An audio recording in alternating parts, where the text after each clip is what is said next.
Hey there, true believers. It's your host with the most, JB, back with another episode of JB Reads Comics for You, brought to you by bagboardedandbox.com and the Bill and Frank Eat Pop Culture YouTube channel. Today's episode would more appropriately be called JB Watches Comics for You.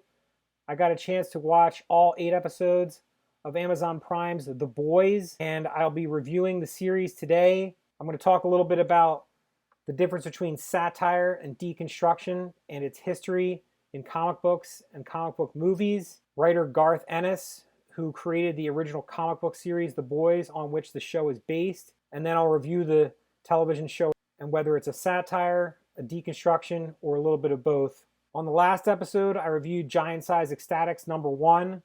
I spoke at length about writer Peter Milligan and his interest in satirizing X-Men comics and superhero comics in general, and how he felt that if someone really got superpowers, they would more likely want to be a celebrity rather than a superhero. This certainly isn't the first satire of superheroes. There's a late 90s movie, Mystery Men, starring Ben Stiller and Greg Kinnear. The timing of that movie was not great. It was very early into the game when only the Superman and Batman movies had come out.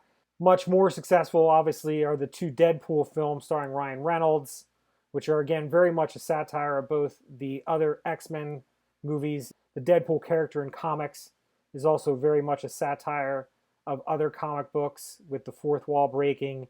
He also frequently crosses over with other Marvel Comics characters to poke fun at them and the themes of their comic books. Satire is not limited to just superheroes. Mel Brooks has pretty much made his name on satirizing westerns with Blazing Saddles, or classic monster movies with Young Frankenstein, or Star Wars with Spaceballs. Leslie Nielsen also made his career in satire with the Airplane and Naked Gun movies. Even Monty Python is mostly satire, in this case of classic literature like the Bible with Life of Brian, the Grail epic with Monty Python and the Holy Grail. Deconstruction is a little bit different from satire.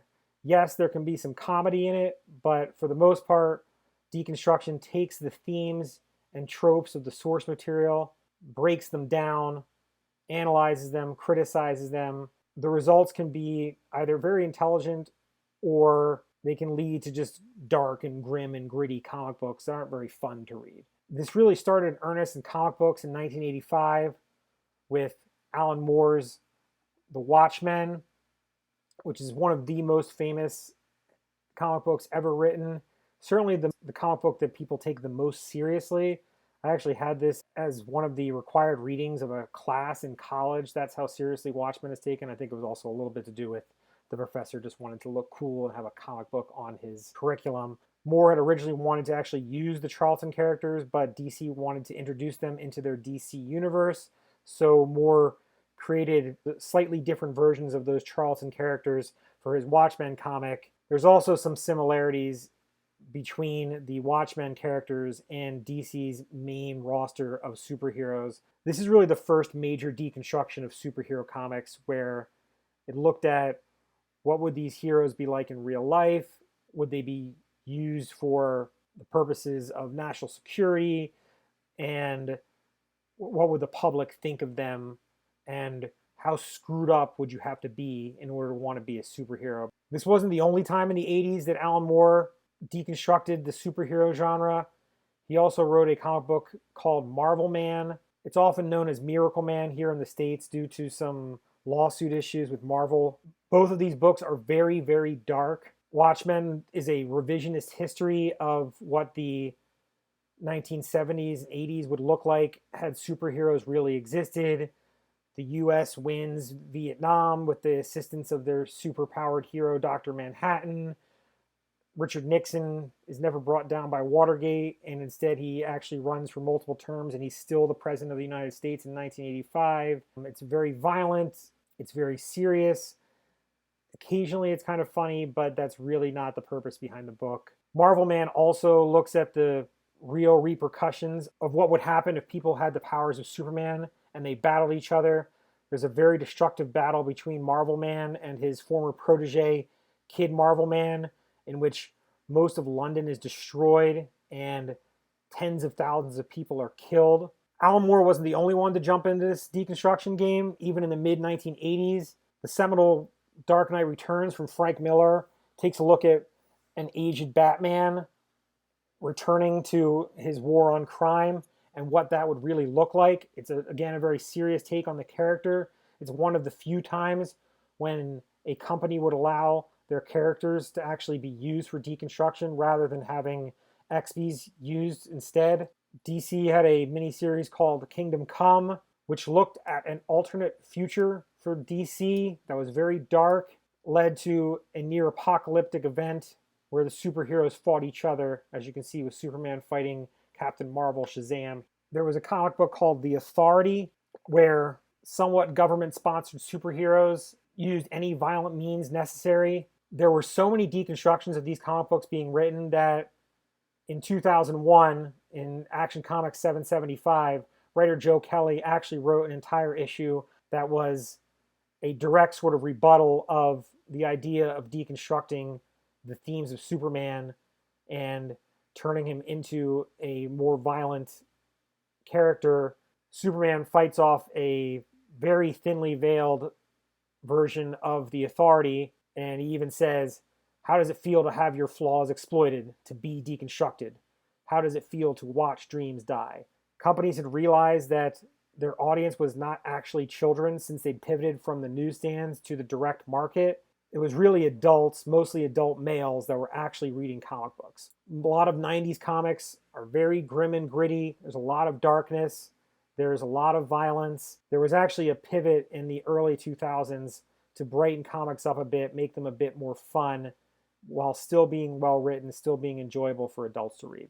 Despite that, the interest in deconstruction never really stopped. J. Michael Straczynski wrote a comic book called Supreme Power, where a very thinly veiled version of the DC characters were deconstructed in a team called the Squadron Supreme. And then there was the Ultimates, which is part of Marvel Comics' Ultimate line. Whether the Ultimates are a deconstruction or not, a little bit your mileage may vary. It was certainly a much darker, more realistic take than the Earth 616 version of the Avengers. Ultimates is probably most famous now for the Captain America line. Do you think this letter in my head stands for France?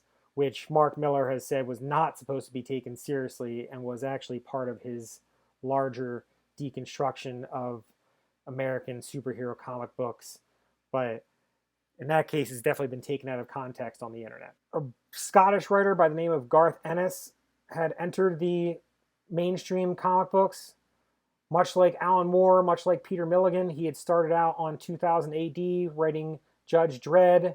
He came across the pond to write for a Vertigo book called Hellblazer. He was then allowed to create his own series called Preacher, which is probably his seminal work. Preacher is about a Southern pastor in Texas who gains the power of the Word of God and goes on a mission to find where God is. It's a very dark book, but with a very twisted black sense of humor. In addition to his work on Preacher, Garth Ennis has also worked in superhero comics, but has been very forthright in his disdain for superheroes. He wrote a one-shot called The Punisher Kills the Marvel Universe, which is exactly what it sounds like. The entire comic book is just the Punisher finding different and clever ways to kill every single character in the Marvel Universe. And here's the page where the Punisher manages to kill Spider-Man. After this one-shot and his run on Preacher, Joe Quesada invited Ennis to write the Punisher for as long as he wanted. Ennis wrote about 40 issues of the Punisher. Again, there were several crossovers with other Marvel characters. In most cases, Ennis took any opportunity he could to make any other superhero in the Marvel Universe look bad. He hadn't read a superhero comic until he was in his teens, at which point he found them ridiculous. And his main goal whenever he took on a superhero was to take the piss out of them as much as he could. Preacher was recently made into a television series on AMC. I was not a fan. I've heard it's gotten better since then. I may give it another shot, but I didn't think the first season was particularly good. It was produced by Seth Rogen and Evan Goldberg, who are also the producers on The Boys and are big Garth Ennis fans. And that brings us to The Boys. This was originally under the Image Wildstorm imprint for its first 6 issues. DC purchased Wildstorm. DC allowed him to keep the characters, and he brought it over to another company called Dynamite, where he finished out his run of 72 issues on The Boys. The main plot of the comic and the series is the Boys are a team of covert black ops agents that sort of kind of work for the CIA, and their job is to find proof that these superheroes aren't really as heroic as they're made out to be, bring them down, as it were. Most of them have a connection to the superheroes and a reason why they want to bring these superheroes down. Clockwise from the bottom left, we have Billy Butcher, the leader of the Boys. He's played by Karl Urban, who I just love.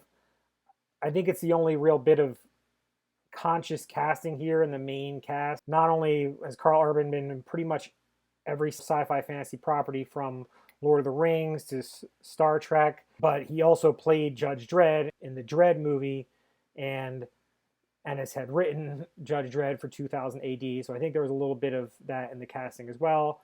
Then you have Frenchie on the top left, Mother's Milk on the top right, the female, and finally you have Huey. He's the audience avatar, and his introduction to the Boys and the world of superheroes is really what gives us the exposition for why these guys are doing what they're doing, why these superheroes may not be as much on the up and up as they may first appear. The character of Huey in the comic was originally modeled on Simon Pegg, as you can see on the right.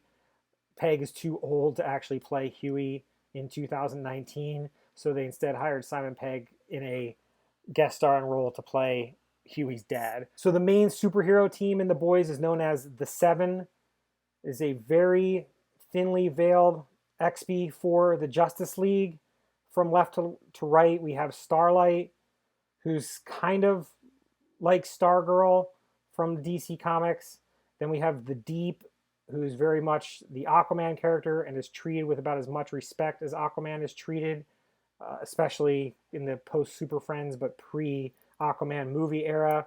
Then we have Queen Maeve, who's very much Wonder Woman, although she dresses a little more like Xena. Homelander, who's your Superman XP. Black Noir, their version of Batman.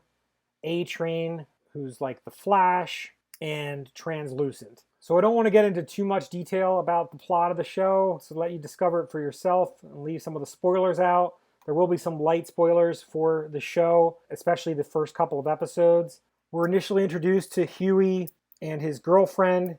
Huey is very much a regular guy, works retail at their version of Radio Shack. The speedster character A-Train runs through his girlfriend and kills her. It's a very violent scene, but most of the violence in the show is very much played for comedy rather than for gross out or gore or even scares. This leads Billy Butcher to Huey. He wants to use Huey in order to get access to the Seven, since they're trying to avoid Huey suing A-Train over A-Train killing Huey's girlfriend. Meanwhile, Starlight is a Midwestern girl, Christian, and she's applied to become the newest member of the Seven. She's accepted, but she's very quickly disabused of her notions of what superheroes and superheroics is really like. And finally, we have this corporation called Vought that runs the Seven and what it is that they're really up to. The story is kind of bifurcated or even trifurcated, if that's a real word, between those three threads, and obviously there's a lot of crossover between them. One of the things I liked about the show is it's only 8 episodes long. It doesn't have some of the bloat that we saw with the Marvel Netflix shows. It's pretty tightly plotted. I believe Amazon gives series orders. You don't have one of these really awkward pilots where they have to explain everything a lot in the first episode. They expect you to watch every episode.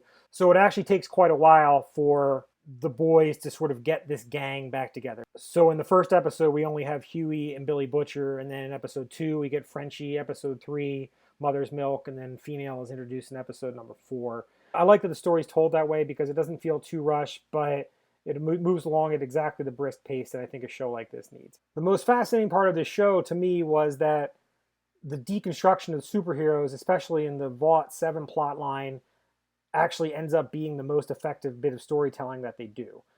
This is in part because Anthony Starr, who plays Homelander, is just really, really good in it. He had been in a show called Banshee on Showtime, which was probably the most underrated show on air when it was airing. And I highly recommend anybody who's interested and doesn't mind some serious violence go back and check Banshee out. And his take on Homelander and Superman and the show's take is by far the most compelling bit of the series. And the rest of the superheroes are also interesting. The Deep is kind of this Bernie bro douchebag. Surprisingly, Chase Crawford as the Deep is also hilarious.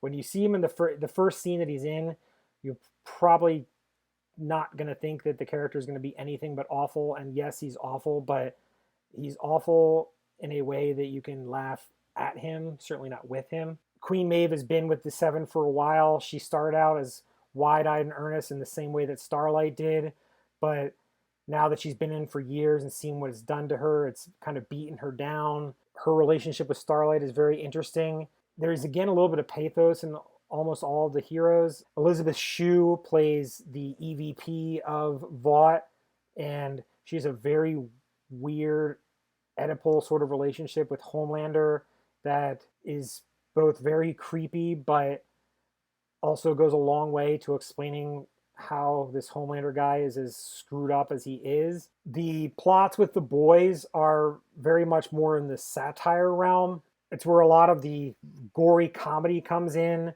The satire in the Seven mostly comes in with their celebrity status, their version of the MCU happening in world where the Seven are all also the stars of movies made about them and reality television shows about them. It's funny. It's not as funny as it thinks it is. The humor is definitely not as dark and edgy as Garth Ennis. It's been sanded off a bit for Amazon Prime.